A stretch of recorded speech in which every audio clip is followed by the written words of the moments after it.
भरोसा सही जांच का शिफा कंप्यूटराइज्ड पैथोलॉजी लेबोरेटरी मालेगांव अनुभवी MD pathologist doctor Anuja Patil madam की निगरानी में सटीक और तेज रिपोर्ट। लेडी स्टाफ उपलब्ध है। व्हाट्सएप और ईमेल के माध्यम से रिपोर्ट भेजने की सुविधा और सबसे खास घर से सैंपल कलेक्शन की सर्विस बिल्कुल मुफ्त। हमारी man lab Mirza Ghalib road Malegaon पर स्थित है। साथ ही पूरे शहर में ब्लड कलेक्शन सेंटर्स भी जारी हैं। लैब सुबह 8 बजे से रात 11 बजे। इंसाफ को आवाज दो, आवाज दो, आवाज दो, इंसाफ को आवाज दो, आवाज दो, आवाज दो, इंसाफ को आवाज दो, आवाज दो, हमें आवाज दो, हमें आवाज दो, आवाज दो, इंसाफ को आवाज दो, आवाज दो, आवाज दो, इंसाफ को आवाज दो, हम इनकलाब है, जुल्म का जवाब है, हम इनकलाब है, जुल्म का जवाब है। इंकलाब आएगा, मुल्क में तुम देखना, इंकलाब आएगा, खेल के मैदानों से, इंकलाब आएगा, गलियों से बाजारों से, इंकलाब आएगा, मस्जिद के दीवारों से, इंकलाब आएगा, मंदिर के मेहराबों से, इंकलाब आएगा, मुल्क में तुम देखना, इंकलाब आएगा, गलियों से बाजारों से, इंकलाब आएगा, खेल के मैदानों से, इंकलाब आएगा, मस्जिद के मेहराबों से, इंकलाब आएगा, मंदिर के दीवारों से, इंकलाब आएगा, जब जब जुल्मी जुल्म करेगा सत्ता के गलियारों से, चप्पा चप्पा गूंज उठेगा इंकलाब के नारों से, जब जब जुल्मी माइनॉरिटी डिफेंस कमेटी के बैनर पर आज ये आंदोलन किया जा रहा है, निवेदन दिया जा रहा है। जो मुंबई की मोकोका कोर्ट ने जो मालेगांव 2008 में भिक्खू चौक में जो बम ब्लास्ट हुआ, साध्वी प्रज्ञा सिंह ठाकुर, कर्नल पुरोहित और उनके तमाम ही साथी ने जो ब्लास्ट किया था, और इसके पुरावे हेमंत करकरे साहब ने न्यायालय के सामने, कोर्ट के सामने चार्जशीट के शक्ल में सबमिट किया था। एनआईए ने उसकी तपास की, लेकिन न्यायालय ने उनको निर्दोष मुक्त किया। हमको कोर्ट के फैसले से दुख है, मालेगांव शहर वासियों को सदमा है, हमारा दिल दुखा है, और इसके लिए हम राज्य सरकार से हमारी विनती है। पहली डिमांड हमारी है कि राज्य सरकार ने हाई कोर्ट में साध्वी प्रज्ञा सिंह ठाकुर, कर्नल पुरोहित, इन लोगों के खिलाफ में अपील दाखिल करना चाहिए मुंबई हाई कोर्ट में। पहली डिमांड है। और दूसरी डिमांड हमारी है कि जो मालेगांव शहर में ब्लास्ट हुआ और निर्दोष मुक्त हुई साध्वी प्रज्ञा सिंह ठाकुर, उनके समर्थक जो गांधी पुतले के पास में जो उन्होंने जल्लोष किया, जश्न मनाया, उनके ऊपर मालेगांव शहर पुलिस ने कार्रवाई करना चाहिए। मुंबई ट्रेन ब्लास्ट हुआ, वो मुसलमान थे, उनको निर्दोष मुक्त किया गया। देश में एक भी मुसलमान ने जश्न नहीं मनाया।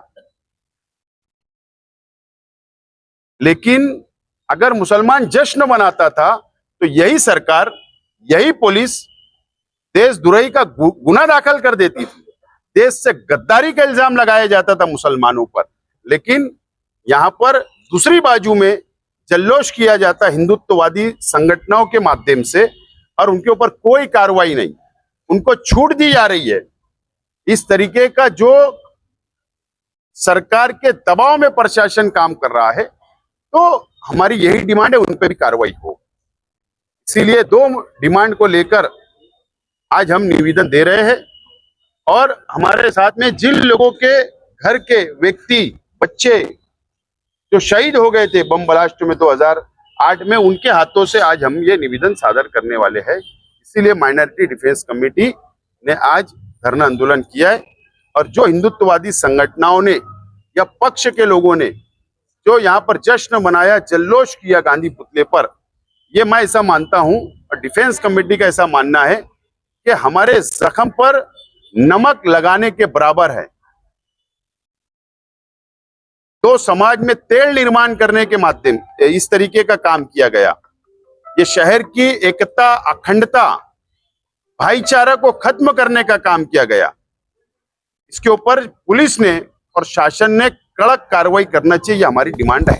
29 सितंबर 2008 इक्कू चौक बम ब्लास्ट पूरे शहर ने देखा, पूरे देश ने देखा। उस वक्त कुछ लोग भगवा दहशतगर्दी के नाम पर गिरफ्तार हुए और उनके पास जो उस वक्त हेमंत करकरे साहब ने तफ्तीश की, तो उसमें ये आया कि हिंदू राष्ट्र के नाम पर कॉन्स्टिट्यूशन को नहीं मानने के लिए इनकी कई मीटिंगें हुई, कई साजिशें हुई, इनकी कॉल रिकॉर्डिंग थी।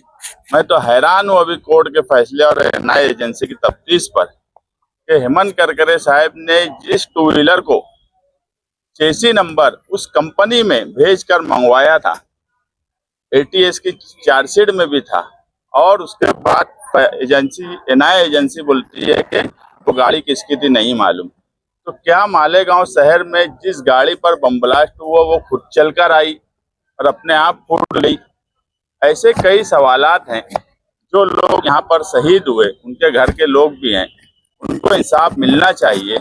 इसीलिए आज हम निवेदन देने यहाँ आए हैं कि सरकार फौरन हाईकोर्ट में 14 अगस्त तक अपील दाखिल कर दे। नहीं तो इस शहर में, इस मुल्क में हमको भी पूरी आज़ादी मिली है, 15 अगस्त भी है, तो हमको 15 अगस्त पे कोई जमहूरी तौर पर फैसला करने की तरफ ना जाना पड़े, क्योंकि आज़ादी और जमहूरियत किसी एक समाज को नहीं मिली है, पूरे देश को मिली है और उसी देश में हम रहते हैं।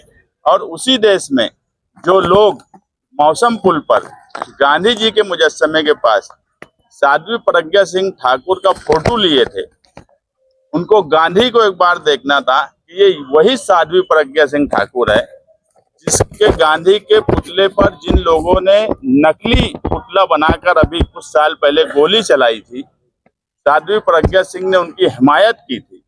उसी गांधी के सामने, जिसमें मुल्क के प्रधानमंत्री ने कहा था कि मैं कभी दिल से माफ नहीं करूंगा, अब वो माफ किस तरह से किए उनको ये मुझे नहीं मालूम, मगर उसी गांधी पुतले के पास इस तरह की हरकत करना, उसी शहर में जहां लोग मारे गए थे, वो लोग ये भी नहीं सोचते कि इससे जो लोगों के घर के लोग मारे गए, जख्मी हुए, उनके दिल पर क्या गुजरेंगी। फरहीन जो एक बच्ची थी 11 साल की, उस वक्त जो सदमा लगा उनको, आज फिर वैसा ही इस फैसले से सदमा लगा हुआ आदमी एडमिट है हॉस्पिटल में, लियाकत कुरैशी बोलकर। तो उनका, मैं आज उनसे बात किया फोन पर, तो उनका ये कहना है कि यार मुझे तो ऐसा लगा कि मेरी बच्ची 2 बार मर गई। 29 सितंबर को भी मारी गई और 31 जुलाई को फैसला जो आया वो सिर्फ फैसला आया, इंसाफ नहीं आया, उस दिन भी मारी गई। तो सरकार ऐसे गंभीर मामले में जिसमें देश की सुरक्षा का सवाल हो, उस पर अपील में जाने के बजाय वो भगवा दहशतगर्दी की सफाई देने का अगर काम कर रही है, तो इसका मतलब यह है कि सरकार का कुछ न कुछ पर्सनल इंटरेस्ट एजेंसियों पे दबाव का हर हाल में रहा होगा। नहीं तो फौरन अपील में जाने की बात होना चाहिए थी। सरकार को सफाई देने की क्या जरूरत है। इसीलिए हमारा ये निवेदन है, आज हम माइनॉरिटी डिफेंस कमेटी की तरफ से आए हैं कि 14 अगस्त तक सरकार हाईकोर्ट में अपील दाखिल करे और जो लोग मारे गए हैं, जो लोग जख्मी हुए, उनको इंसाफ दे।